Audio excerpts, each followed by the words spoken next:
안녕하세요. 오늘도 사연살롱을 찾아주셔서 감사합니다. 저는 40대 주부예요. 매일 여러분들의 사연만 듣다가 오늘은 용기 내어 제 얘기를 해볼까 해요. 저는 바람기 많은 아버지 때문에 엄마가 어릴 때 집을 나가서 할머니 밑에서 어렵게 자랐어요. 할머니는 분식집을 하시며 저를 돌보셨는데 매일 가게 일에 치이시다 보니 힘이 붙이셨는지 저한테도 짜증을 많이 내셨어요. 어릴 땐 그런 할머니가 무섭고 혼날까봐 두려웠죠. 할머니는 그나마 저 혼자라 거두는 거라고 늘 툴툴대셨어요. 아버지는 다른 여자와 살림 차리고 할머니는 무섭고 그런 환경에서 자란 저는 늘 외로웠어요. 중학교 때부터는 한시라도 빨리 돈을 벌어서 집을 나가고 싶었고요. 공부보다는 무조건 독립이 먼저였어요. 저는 빨리 일을 시작할 수 있는 것들을 찾다가 메이크업을 발견했죠. 제가 원래도 그림 그리는 걸 좋아했거든요. 미술 시간에는 선생님들이 제 그림을 앞에 걸어 놓으시곤 했죠. 메이크업을 배워야겠다고 생각한 게 고3 때였어요. 처음에는 할머니 화장품으로 몰래 연습을 하다가 안 되겠어서 학교 끝나고 알바를 해서 돈을 모아 화장품을 샀어요. 처음에는 눈썹도 삐뚤빼뚤 그렸는데 점점 잘 그리게 되더군요. 실력이 느는 만큼 화장을 다 하고 나면 얼굴도 확 예뻐 보였고요. 저는 그게 너무 재밌었어요. 하지만 할머니한테 말할 용기는 나지 않아서 일단 화장품을 감춰놓고 조심하면서 연습했죠. 동네 다니던 미용실에서 철 지난 잡지를 하나씩 갖다 놓고 열심히 연습했습니다. 그런데 조그만 집에서 숨겨지면 얼마나 숨겨지겠어요. 게다가 너무 화장을 했다 지웠다를 반복해서 피부가 망가졌거든요. 할머니는 여드름이 심해진 거냐며 약국에서 약을 사다 바르라고 하시더라고요. 그러다가 제가 숨겨놓은 화장품들을 발견하셨죠. 너 이게 다 뭐냐? 웬 화장품들이야? 그러니까 그게 왜 말을 못해? 훔친 거야? 아니 할머니, 내가 돈 벌어서 산 거야. 이게 뭔데? 너 요즘 피부 뻘건 게 이것 때문이냐? 저는 결국 메이크업 공부를 하고 있다고 다 털어놓았어요. 할머니 화장품으로 조금씩 연습하다가 안 되겠어서 알바를 했던 것도요. 할머니는 아무 말씀 없이 제 얘기를 다 들으시고는 화장품을 도로 다 넣어 놓으셨어요. 그러고는 어디로 전화를 하시더라고요. 이 망할 놈아, 네 새끼는 제대로 펴보지도 못하고 돈 벌겠다고 지가 애를 써서 화장인가 배운다더라. 넌 거기서 여자랑 배 두드리며 잘 사냐? 어째 네 새끼 한 번을 안 들여다보냐? 내 속으로 널 낳았지만 보다 너 같은 애비는 처음 본다, 이 천하의 몹쓸 놈아. 몹쓸 네 애비도 너 같진 않았어, 이 나쁜 놈아. 할머니는 아버지한테 전화를 하셨던 거예요. 그렇게 실컷 욕을 퍼부으시고는 수화기를 탁 내려놓으시더니 저를 데리고 피부과에 가셨어요.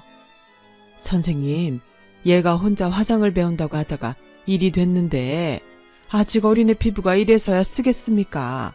꼭 좀 고쳐주세요. 저는 그 말에 눈물이 핑 돌았어요. 절 미워해서 맨날 화만 낸다고 생각했던 할머니가 이렇게 저를 생각하고 계셨다니 정말 감동이었죠. 할머니는 의사 선생님한테 제일 좋은 약으로 달라고 당부하셨어요. 그리고 집에 돌아와 저를 앉혀놓고 이렇게 말씀하시더라고요.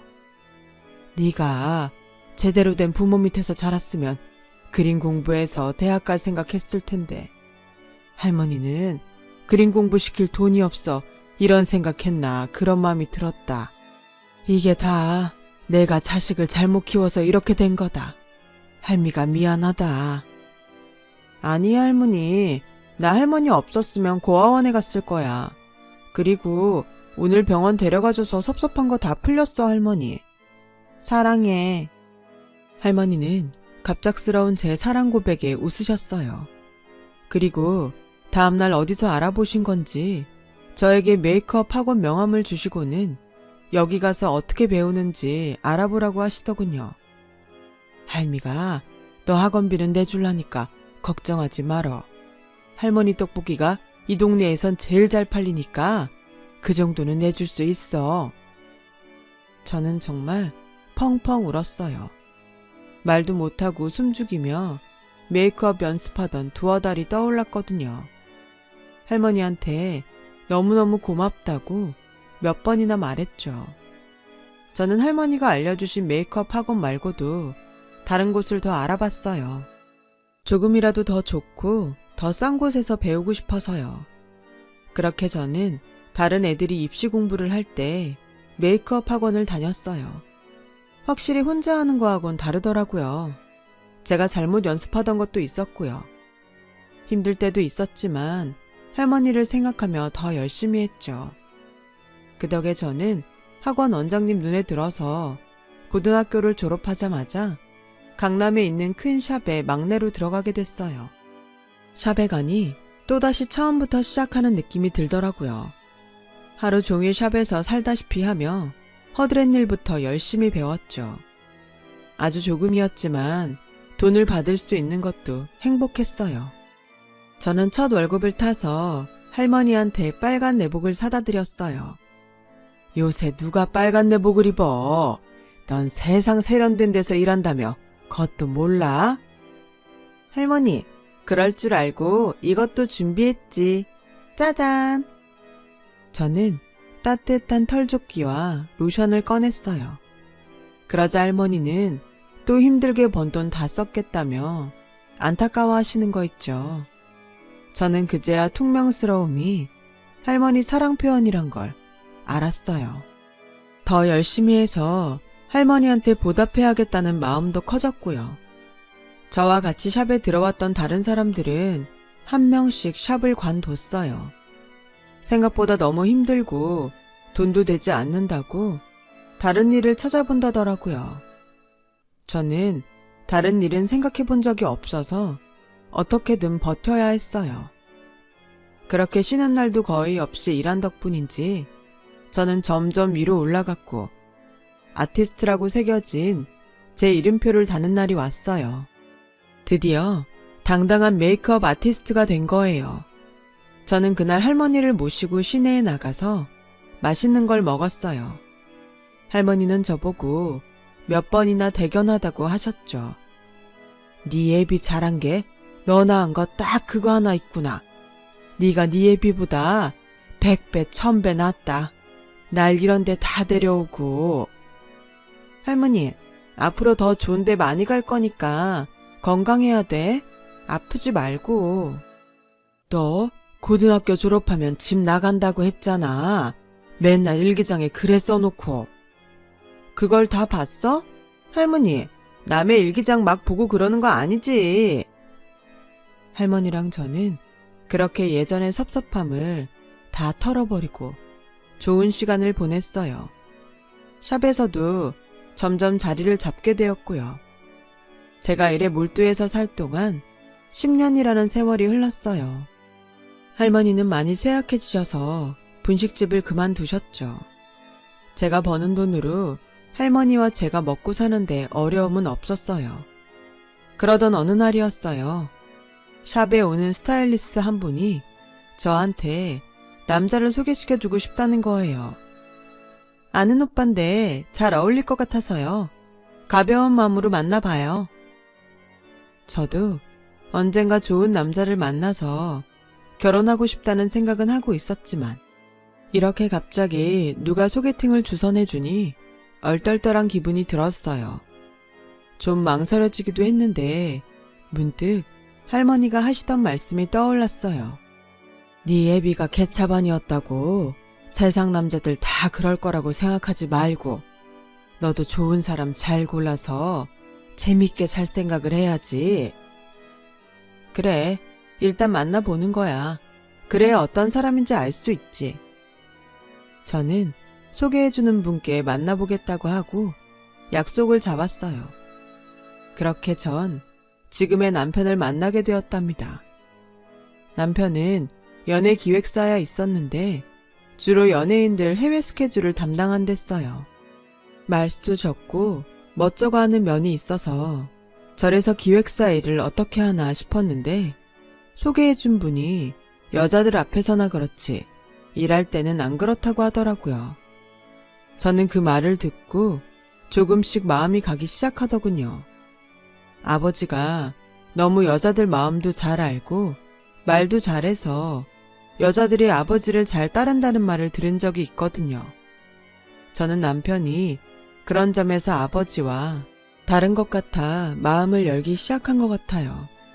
남편은 뭐랄까 투박하지만 믿음이 가고 따뜻한 데가 있었죠. 그런 점을 회사에서도 좋게 보는 것 같았고요. 제이씨, 저는 자기 일에 충실한 사람을 만나고 싶었어요. 그런데 제이씨가 딱 그런 사람이네요. 저는 그래서 제이씨가 제 마음을 받아주면 참 좋을 것 같습니다. 같이 살면서 실망하는 부분도 있겠지만 허튼 실수는 절대 안 할 자신 있어요. 저랑 결혼해주세요, 제이씨. 아니, 결혼합시다. 지금 생각하면 참 남편다운, 담백하고 솔직한 프로포즈였어요. 저는 다른 고민은 없었지만 결혼하고 일하는 데 지장이 생길까봐 그건 좀 걱정이 됐어요. 저는 제가 하는 일이 재미있었거든요. 연예인들이 제가 해준 메이크업으로 사람들 앞에 서는 것도 보기 좋았고요. 남편은 저의 이런 마음을 다 알아차린 것 같았어요. 제이씨, 일은 걱정하지 말아요.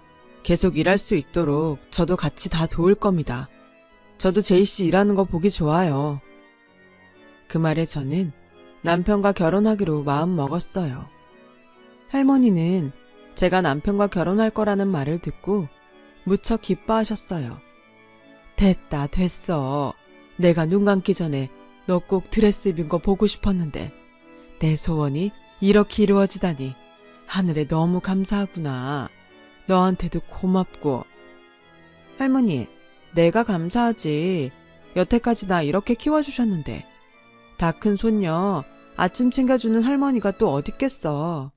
나는 할머니 밥심으로 살았어.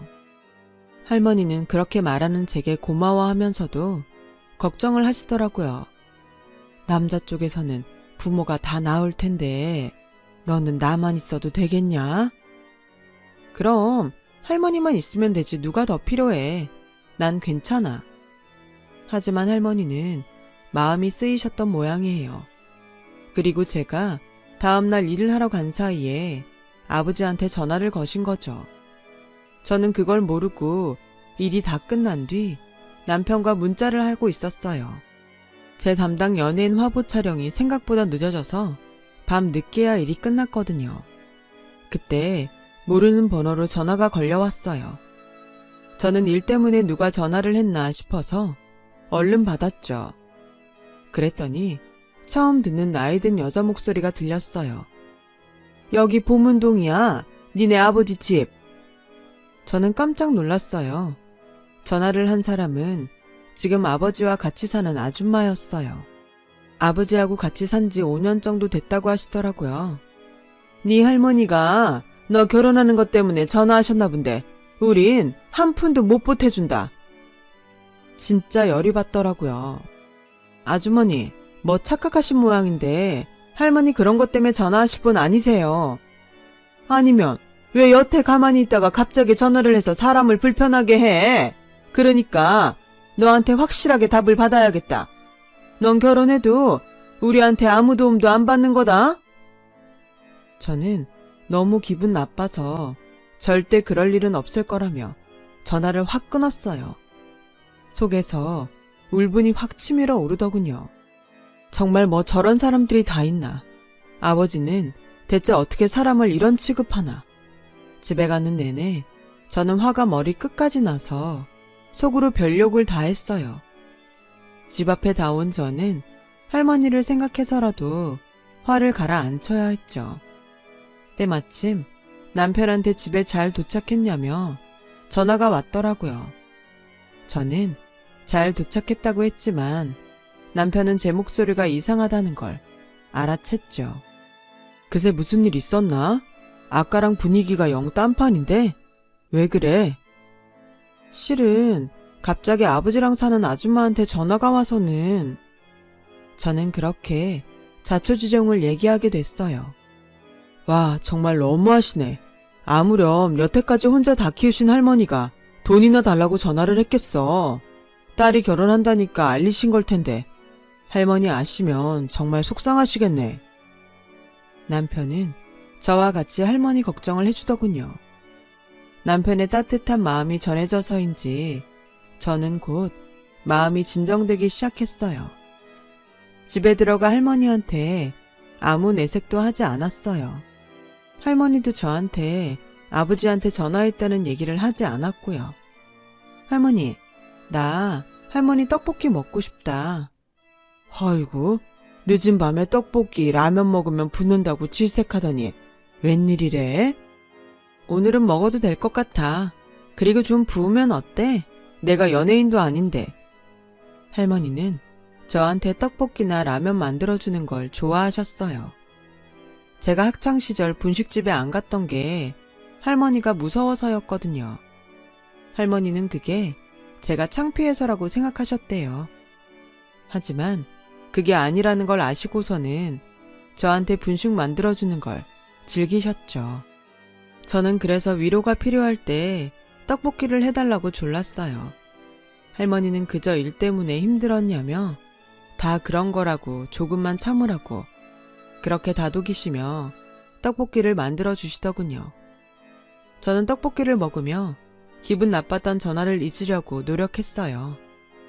남편은 제게 결혼식장에 할머니만 계셔도 충분하다고 괜찮다고 했고요.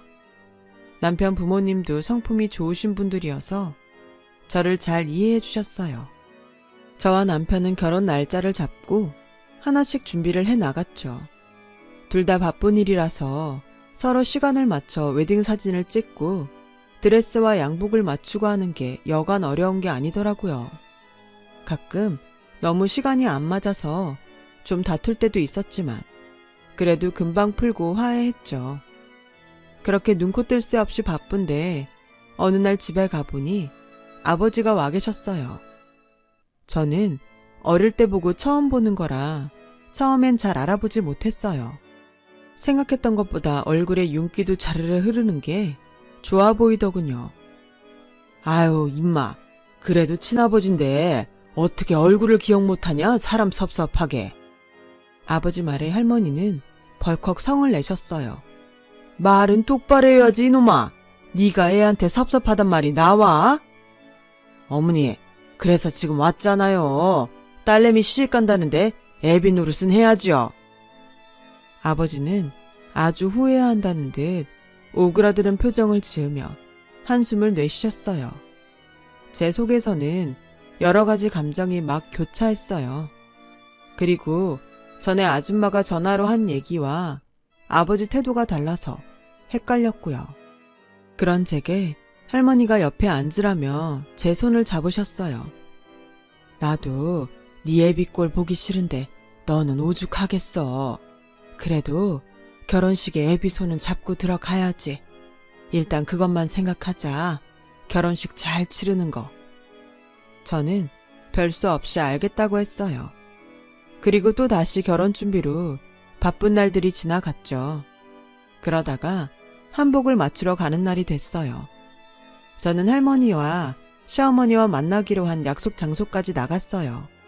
시어머니께 막 인사를 드리고 샵으로 가려는데 아버지한테서 전화가 왔어요. 그러더니 무작정 아주머니를 바꾸시더군요.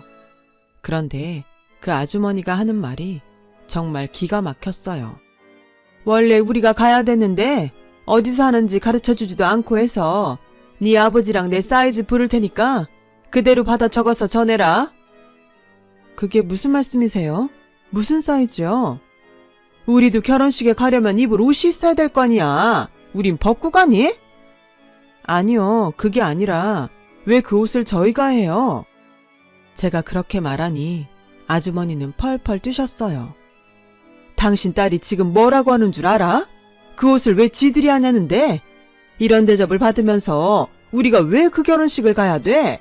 내가 미쳤지 미쳤어. 남의 다 큰 딸 결혼식 가는 거 생각만 해도 피곤한데? 지 도망간 엄마 자리에 서겠다고 하고. 그 말에 저도 화가 나서 뭐라고 하려는데 곧 아버지가 받으셨어요. 제이야, 일륜주 대사에 큰 소리 내서 좋을 거 하나도 없다. 우리도 가는 게 썩 편치 않아. 어머니가 와달라고 하셔서 가는 거지.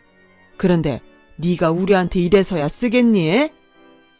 그럼 제가 할머니한테 안 와도 된다고 말씀드릴게요. 제가 열받아서 이를 악물고 말하니까 아버지 태도가 금세 변하더군요. 아니다 아니야. 아무래도 오해가 있는 모양이니까 한번 만나자. 다 같이 만나서 얼굴도 보고 밥도 먹으면 다 풀리지 않겠니? 글쎄요. 아주머니도 그렇게 생각하실지 모르겠고요.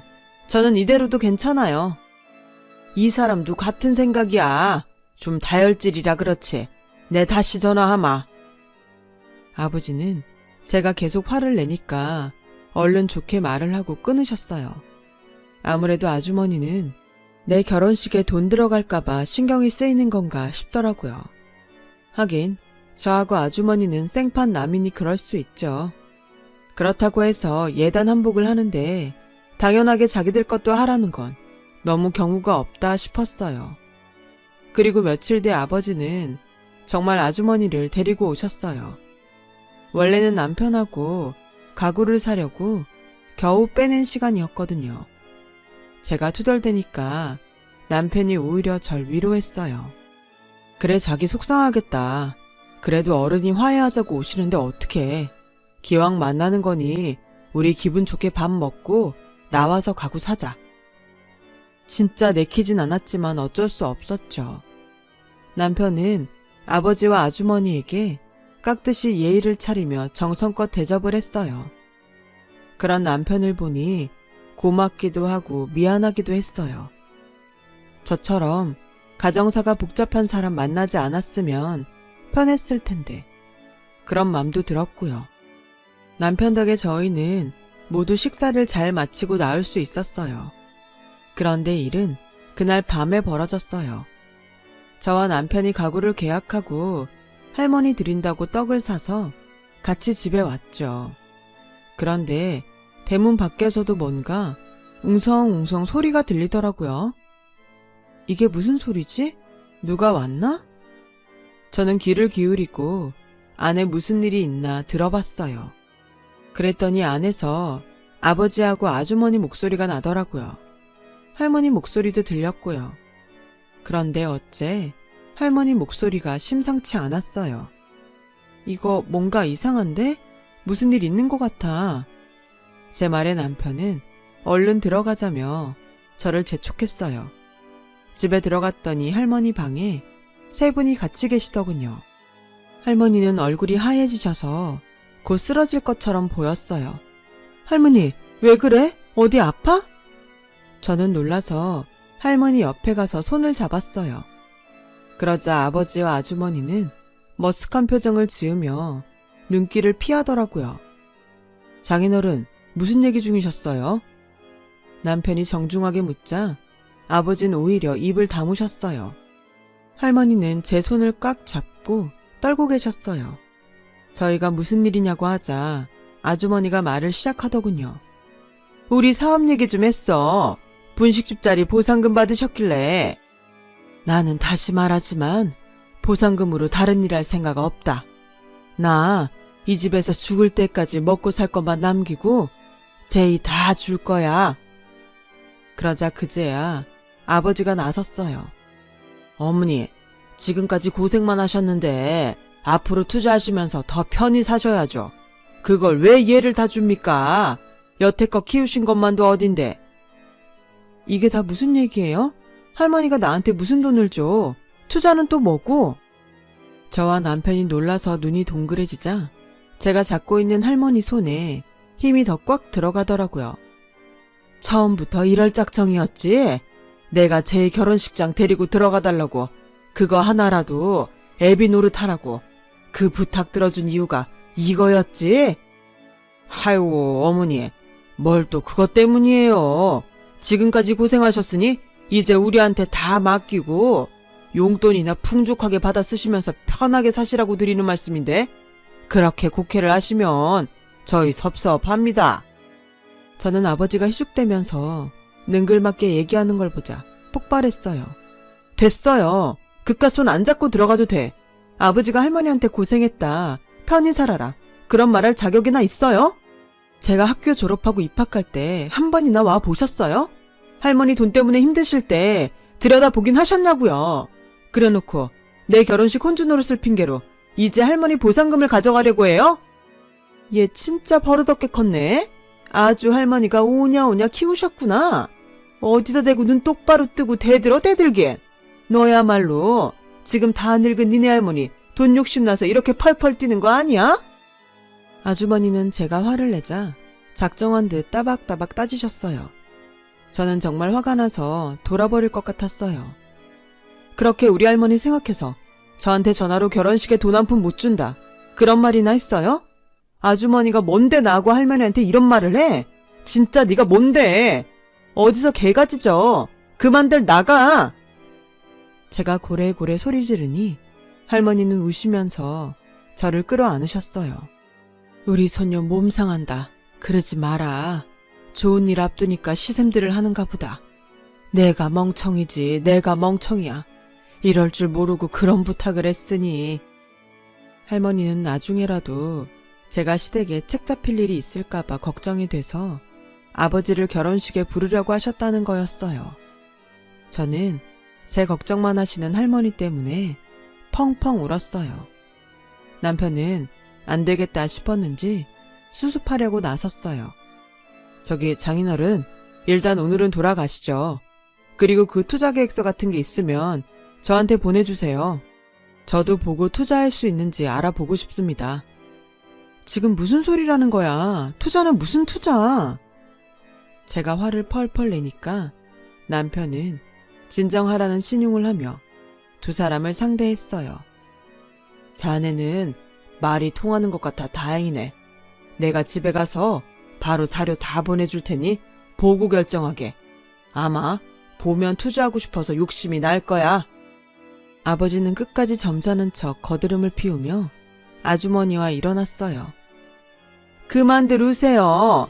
아유, 누가 보면 초상난 줄 알겠네.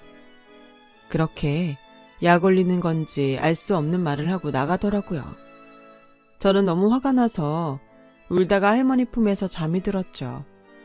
그리고 며칠이 지났는데 경찰서에서 전화가 온 거예요. 얼마 전 상가 조성 투자 권유받으셨죠? 그 사람들 사기죄로 걸려서요. 여기 피해자 명단에 있어서 전화드렸습니다. 알고 보니 남편이 아버지한테 받은 투자 계획서를 보고 기획부동산인 걸 알아차리고 기획사 법무팀에 물어봐서 경찰에 신고를 한 거였어요. 그래서 아버지는 아주머니와 다른 기획부동산 사람들과 경찰 추격 끝에 잡힌 거더라고요. 남편은 그저 싱긋 웃으며 이렇게 말했어요. 아무래도 그 아주머니나 장인어른 수상해서 말이야. 뭔가 있구나 싶었거든. 그냥 돈을 가져가려고 하는 것 같지만은 않았어. 남편은 그래도 장인어른인데 어떻게든 빼내야 하지 않겠냐고 했지만 저는 안 된다고 했어요. 나와서 할머니한테 또 무슨 일을 저지를 줄 알고. 난 아무리 내 아빠지만 싫어. 이런 우여곡절 끝에 저희는 나란히 결혼식장에 입장하며 무사히 결혼식을 마쳤답니다. 그렇게 결혼한 지 10년이 넘었네요. 저는 샵을 그만두고 두 애들 챙기느라 바쁘게 살고 있고요. 할머니는 제가 첫 아이를 낳고 다음 해 돌아가셨죠. 제가 행복하게 사는 모습에 이제는 아무런 걱정이 없다시면서 웃으면서 눈을 감으셨어요. 이렇게 얘기를 하고 나니 할머니가 많이 보고 싶네요. 할머니 떡볶이도 먹고 싶고요. 오늘은 할머니한테 갔다 와야겠어요. 제 얘기 들어주셔서 감사합니다. 항상 좋은 인연들이 함께 하시길 바라며 건강하세요. 여러분, 사연 댓글에 응원과 현명한 조언 부탁드려요. 좋아요와 구독은 저에게 큰 힘이 됩니다. 오늘도 좋은 일 가득하세요.